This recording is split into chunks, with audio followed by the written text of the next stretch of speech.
réew mi ci boppam a ko waxal boppam 80% dossiers yu tàng yi may jot ne sama table problème mu suuf la. guerre yi sax suuf koy tax adduna moo mel noonu. c'est une question de conquête mais nañ ñëw ci li nga xam ne moo nu concerné suñu réew. suñu réew tamit dafa am ay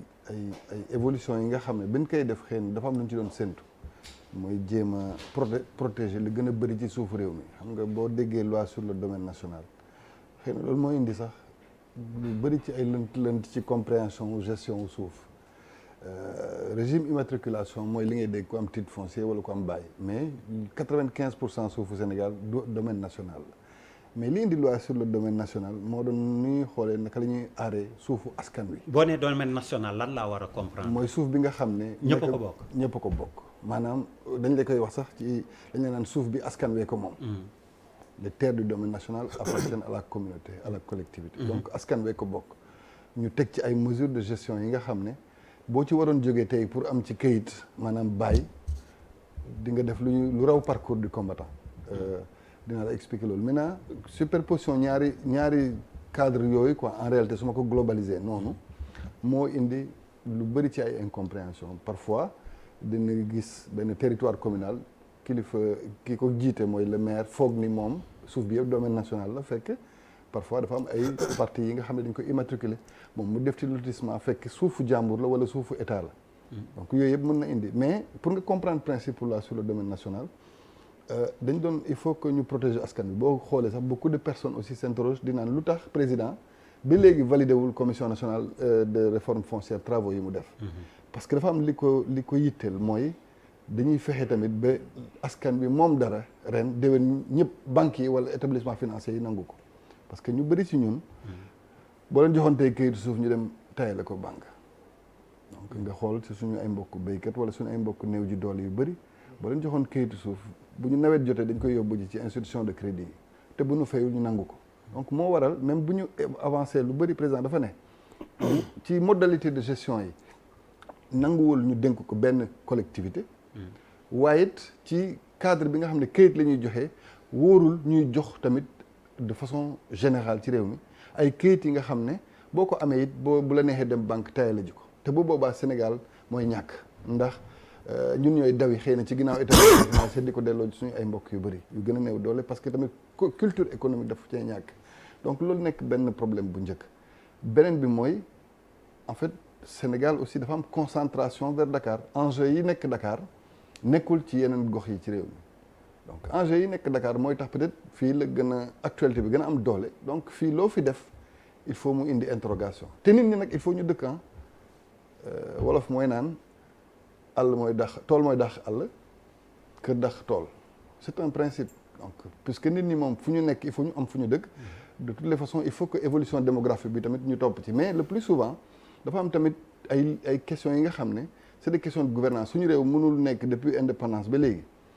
ñu ne la diggante communauté rurale sangam ak communauté rurale sangam dañ la daan noonu tool bii moo ko séparé wala bant yi ñoo ko séparé wala àll bii moo ko séparé wala géej dex gii moo ko doon séparé donc mu am liggéey bu nga xam ne léegi mu am solo waa ANAT ñu ngi koy def pour délimiter avec des coordonnées géodésiques maanaam ay points yu leer yi tax ba commune bu ne boo ñu la ne fii nga yem yow di nga xam ne fii nga yem donc parfois di nga gis benn commune bu délibéré fekk askan bi yeewoo ci beneen commune ñu ne ñoom seen suuf la wala seen tool la donc loolu lépp di indi ay conflits fonciers te nag aussi par exemple dinaa laal tout sama mbokk bi ma koddu par exemple lii dañ koy naan problème foncier mais du problème foncier donc ku am problème dëkk waaye problème foncier la mais donc projet étatique bu am solo moo ñëw ñoom ñu war leen fa jëlee toxal leen dëkkal leen feneen donc tardé na c'est un problème foncier donc liñ ciy jaxase dafa bëri liñ ciy jaxase dafa bëri mais li am solo mooy ñu comprendre parce que tamit même dans les transactions foncières le plus souvent sénégalais yi dañuy juum ci lu bëri yow da ngay gis nit bu jënd kër dem ci huissier ne ko defal ma mutation te loolu amul fenn. te huissier bi da kay nangu waru ko def oui mais moom day encaisser ay salaire am mais huissier amul droit def transaction mairie amul droit def transaction police amul droit légaliser transaction yu mel noonu. kan moo koy def. mais loolu administration bi ñu ko dénk la administration bu yor wàllu suuf mais ñu bëri donc da ngay dem en toute bonne foi te loolu moo tax ma ne la émission bi dafa amal solo loolu. parce que li ma war mooy yee askan bi mooy ne leen moytu leen booy jënd suuf demal laajte d'abord foo war bu dee yaa ngi ci commune yi nga xam ne domaine national nga dem ñoom am nañu seen i registre dinañ la wax ni ki lay jaay kat moom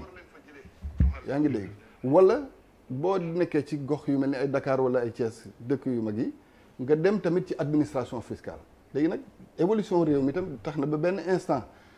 jusqu'à il y a 15 ans presque administration domaniale nekkuloon ci réew mi yëpp fu bëri da nga doon dem cadastre moo ñu doon jiitu toujours cadastre mooy ñi nga xam ne ñooy natt ñooy def plan yi mais cadastre sax bu mu ñëwoon boo waroon jënd suuf ci kenn ñoom seen registre la ñu yor rek da ngay ñëw Malal jaay Charles ñu baare turu Malal def Charles maintenant bu ñun administration foncière bu excès moom it dina am problème di naan lii transaction bu leer la te pourtant ils ont dû s'adapter donc loolu yëpp nekk benn concentré bu nga xam ne tey ak xarala yu bees yi ak ni àdduna doxee ak ni nit ñi curieux wee pour xam naka la ñuy saytoo mbiru réew mi dafay indi benn actualité bu forte autour de ça mu am nag ci biir ay situations yi nga xam ne elles sont très difficiles parce que mënoo comprendre quoi sénégalais bu néew doole am lu mu dajale jënd wala ñu jox ko suuf en toute bonne foi mu ñëw tabax nga ñëw toj kër gi ne ko fii waroo fi tabax te fekk li mu amoon ci àdduna yëpp la dajale teg ko foofu donc ay situations yu mel noonu nekk fi mu nekkoon Tivaouane Peulh mu nekk lu métti fekk ñi koy dund ñoom